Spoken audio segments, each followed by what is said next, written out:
Madam Chair, I yield to my fellow Californian, a member of the Energy and Commerce Committee, Lois Capps, 2 minutes.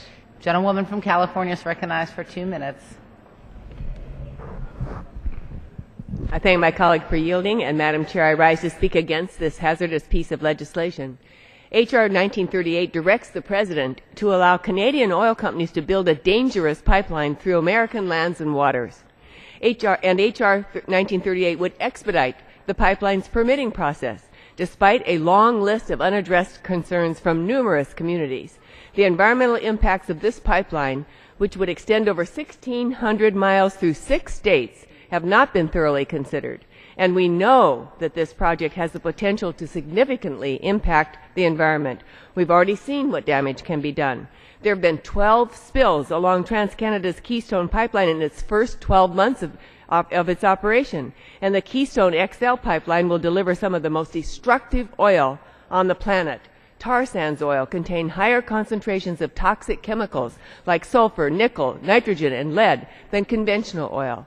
And a barrel of tar sands oil emits up to 3 times more climate-disrupting gases than conventional oil.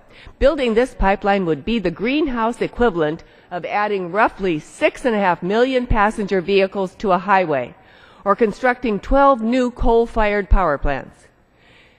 This major concern arises about the negative impacts of the pipeline on public health and the environment.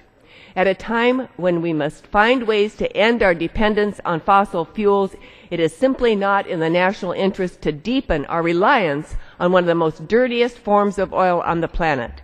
I believe that conducting the appropriate analysis under NEPA, which cannot be done properly if it's rushed, will make this abundantly clear. We need to be moving forward by supporting clean renewable energy in this country. And while the President is calling for a reduction in oil imports, this bill calls for an increase. For all these reasons, I urge my colleagues to vote no against H.R. 1938. I yield back the balance of my time. Gentlewoman yields back.